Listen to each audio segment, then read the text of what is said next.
Subscribe to Agile Neuro and hit the bell icon for latest updates.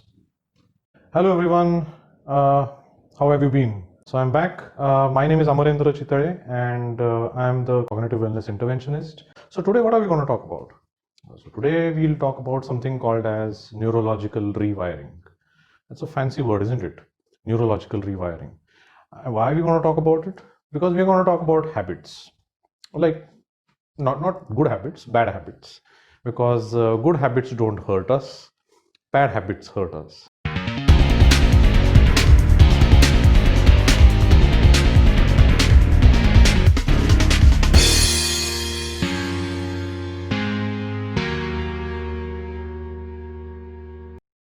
Actually, what has happened in the last 2 weeks, I've lost a dear friend. I used to play cricket with him when I was young, and he was just 31 years old, and I lost him to cancer.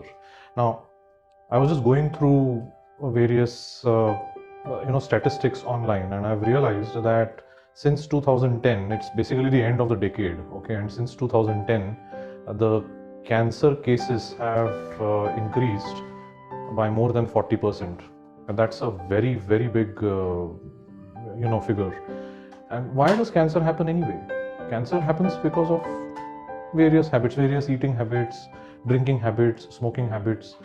This is why, and sometimes people say that even if you're not doing all this, even if your life is perfect, you can still get cancer, and that's basically because of the environment, the climate, the weather. So yeah, that is quite possible. But yeah, I'm a firm believer of this concept of prevention is better than cure. So today we'll be talking about how to do away with bad habits, and it includes some simple neurological rewiring technique, right? So what is neurological rewiring? There are metaphorically put, there are wires in your brain. Okay, actually they are not wires. There are neurons. There are billions of neurons, and each neuron connects with 3 other neurons. So if you have billions of neurons, then you probably have trillions of neurological connections. So and each neuron is connected to every other neuron through the synapses. I'm not going to go into all that, but let's say how we can rewire someone's brain so that they let go of this bad habit. And I'm going to choose one bad habit, and that is smoking. Now, some smokers might not say that it's a bad habit because they are still smoking. But if there is someone really who would like to let go of smoking or any such bad habit, you can follow this technique, which I'm going to just show you or tell you. Okay. Now, there are 3 things when it comes to forming a habit and continuing with that habit. Those 3 things are trigger, action, and benefit. Remember, trigger, action, and benefit. Trigger is the point when you feel like doing something, in this case smoking. Action is basically the action of smoking. You actually start smoking. And the benefit is what benefit you see in smoking. So whenever you get that trigger, first what you think is the benefit of smoking. Now for some people, smoking is like it kind of resolves any kind of tension that they have, or any kind of pressure that is there in their life, or if they get into any negative emotion. A lot of people tend to smoke because it takes away that negative emotion. So that's basically, so when you have this trigger, you think of the benefit and then you do the action. That's how it works. Now trigger can be anything, by the way. You're riding a bike, or you're in a car, you're on the road, and you at the roadside, you see these tapris. Okay, these I don't know what is a correct English word for that. Well, let's say a cigarette shop. Okay, but in India we call them tapris. Now tapris are the places where you get a combination of things over there. You get tobacco, you get cigarettes, you get tea over there. So it's like heaven for smokers. Now let's say from home you're going to your office, and on the way there is this tapri. Every morning, the moment you see that tapri, it's a trigger. So instantly your hands, without the permission of your brain, will turn the car towards the tapri, wait over there, you get out of the car, go to the tapri and buy a cigarette for yourself. And that's the action part. You buy a cigarette and you start smoking. Why? Because there is this benefit which you've already thought of, and how you will feel after you smoke a cigarette. You might feel relaxed, you might feel happy, whatever that emotion is. But that is an artificial emotion. And to get that emotion, actually what you're doing is you're hurting your own body. So you start smoking, and then you are on your way, you go to office. Now this trigger can be anything else as well. It can be, let's say, the clock. The moment you see 10 o'clock or 11 o'clock in the morning, and if you have wired your brain in such a way that every day at 10 o'clock you go for a smoke, then you go at 1 o'clock, then you go at 4 o'clock, then you go at 7 o'clock. I mean, a lot of my friends who are smokers, they actually have this schedule, and it's very difficult for them to go off that schedule. So the moment they check the clock, or they check their mobile and they say it's 10 o'clock, that's the trigger, and then that's when they go and buy cigarettes, and they start smoking. So what should be done in order to let go of this habit? Three things: the trigger, the action, and the benefit. It's required that you change all these three things.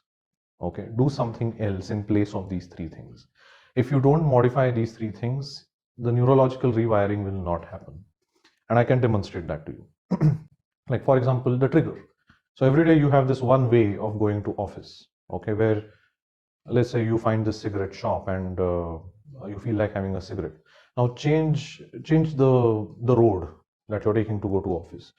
Choose another route, so that you won't preferably on that route there should not be any other tapri. If you find any other tapri, then you're going to be firing those neurons in the same way. You'll have that same neurological pathway. So choose a route which does not have those tapris. Okay, that's one thing that you can do to change the trigger.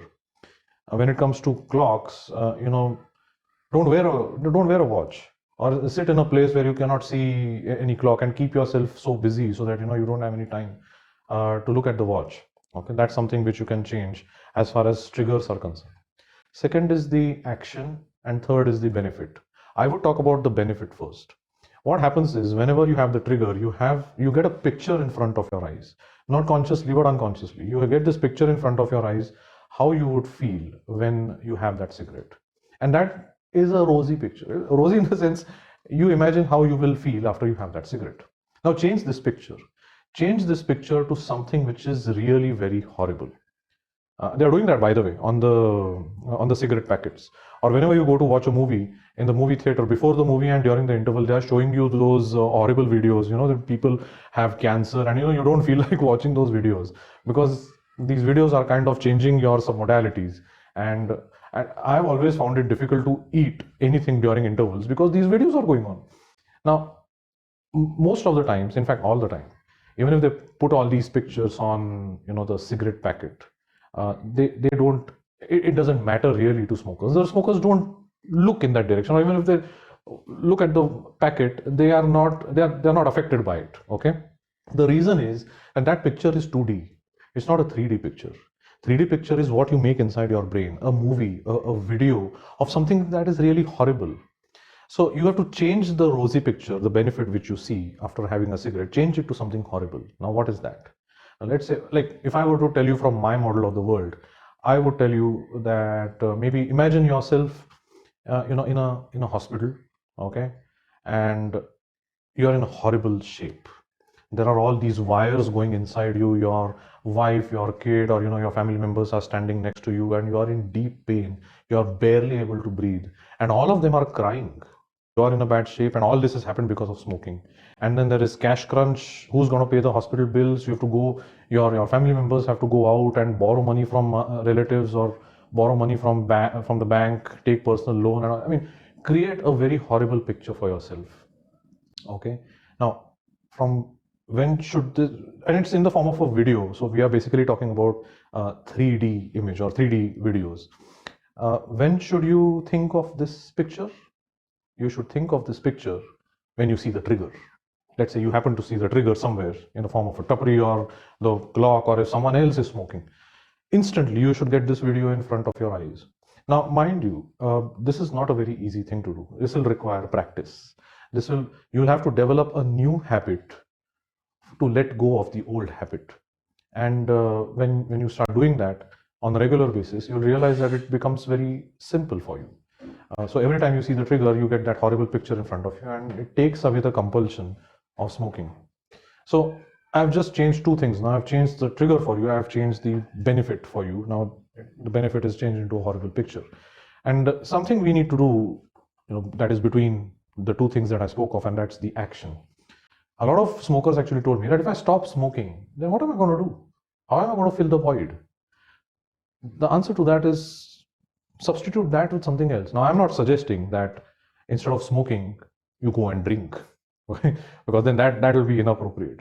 So, in order to fill the void, then maybe you'll have to think of some other activities like, let's say, go and have some juice somewhere. Go out of the house or go out of your office, come to the ground floor. After you come out of your building, nowadays, there are a lot of people who sell juices outside the offices. Go and have a juice over there, talk to your friends, keep yourself busy, and then come back in the office. Now, a lot of people want quick fixes when it comes to bad habits. There is no quick fix when it comes to letting go of a bad habit. It's a myth. It requires a lot of hard work for you to let go of any kind of bad habit. So if you do these things, that change these 3 things which I just told you, change the trigger, change the action, change the benefit. If you do this for something like 21 days continuously, okay, I can guarantee you that you will let go of that habit very easily. After that, the earlier part is a little difficult because then you'll have those withdrawal symptoms, you'll be angry, you'll be shouting at people, all that is going to happen, but it's worth it because then you will start living a healthy life. Okay, and what happens during this phase, so maybe in the first 3 days you won't feel that much, but between the 3rd day and the 12th day you'll go through these withdrawal symptoms because your neurons, they want that artificial chemical that you get by smoking.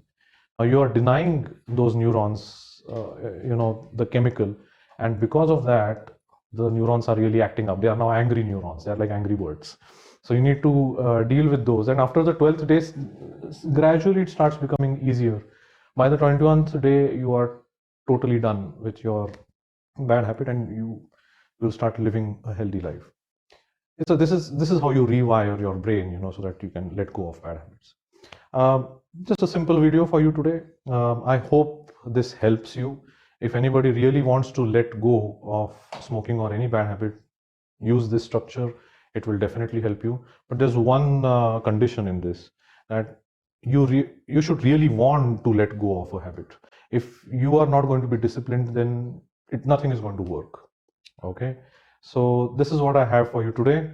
And if you like these videos, if these videos are helping you, and I'm sure that they are helping a lot of people, just click on subscribe, click on the bell. You see the bell button over there, click on that, and so that you will keep on receiving these videos on a regular basis. Okay, I'm committed to cognitive wellness. I'm sure you are committed to your cognitive wellness. Time and again, continue logging on to www.agileneuro.com, and the number is also given over there. If you feel like talking to me, just pick up the phone, dial the number, talk to me, and I can help you with a lot of stuff, a lot of bottlenecks, a lot of showstoppers in your life. Okay, thank you very much. I'll be back next week.